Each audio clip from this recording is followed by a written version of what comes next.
Well, hello there. It's Dr. Jim again. Thank you for stopping by.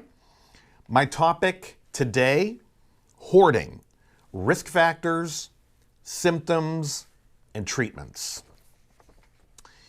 In my other article and video, Hoarding, How Much Stuff is Too Much, I provide some definitions on hoarding, discuss the association between obsessive-compulsive disorder, OCD, and hoarding, and provide an overall snapshot of the average hoarder, as well as a laundry list of what people commonly hoard: books and records, trash, animals, and so on. This video, though, provides more clinical information concerning the risk factors involved in becoming a hoarder, signs and symptoms to monitor and observe, and the type of treatments that might be helpful to hoarders so that they can live healthier lives. So, risk factors. According to the medical and psychiatric literature that I've reviewed, the average age of onset for hoarding behaviors begins to emerge at around age 12. That's young. I didn't realize it was so young. And then clinically, it gets worse with age. There's usually a family history involved with hoarding. Stressful life events may trigger hoarding behaviors, or they can exacerbate symptoms. People might begin hoarding when they're dealing with the loss of a loved one, going through a divorce, being evicted, or losing their possessions because of a natural disaster like a flood, a tornado, a hurricane, or fire. Other risk factors include social isolation, withdrawing from family and society as a whole, and being lonely and wanting to keep personal items around them to give them comfort. Being a perfectionist may be a risk factor for hoarding.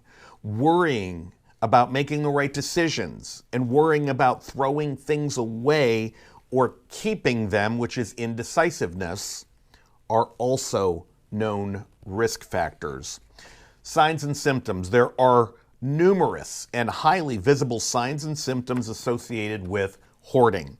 Cluttered living spaces, an inability to discard items of no apparent value, and keeping stacks of old newspapers, magazines, and mail around for years. Those are pretty easy to spot. People may churn, C-H-U-R-N, churn.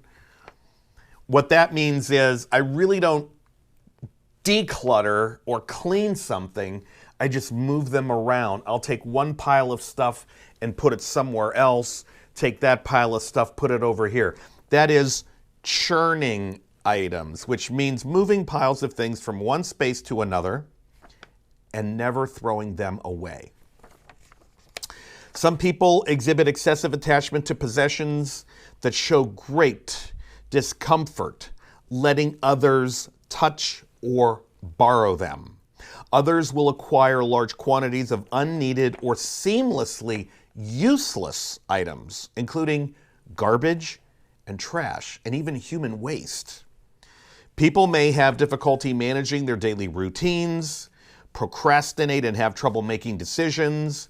Some exhibit difficulty organizing items in their living spaces. Others will eliminate socialization and interactions with their loved ones, their family, friends, and others. Treatments.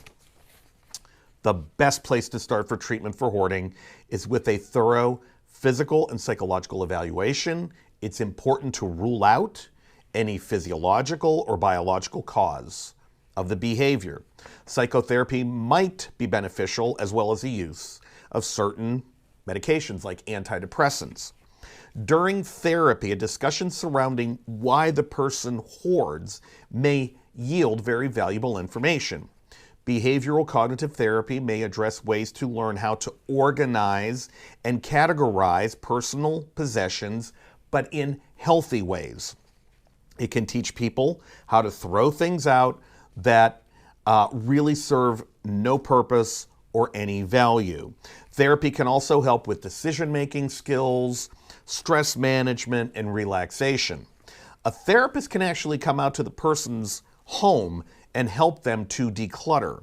The individual can attend individual therapy or treatments in group settings and with people who have very similar problems and issues.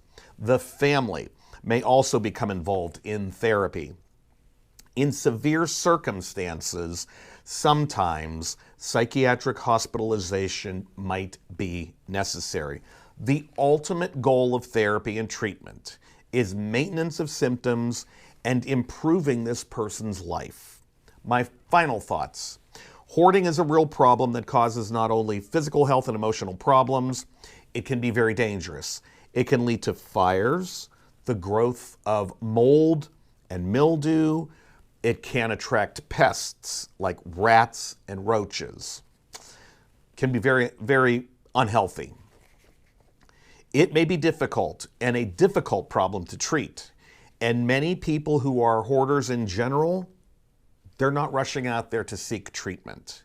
But instead, they are normally referred to healthcare providers by either city officials, fire departments, family, or friends who are reaching out to a professional to try to get help for their loved ones. This has been Hoarding: Risk Factors, Symptoms, and Treatments. I'm Dr. Jim Collins. I hope you enjoyed this video and found it interesting. Come on back for more information. I'll see you later.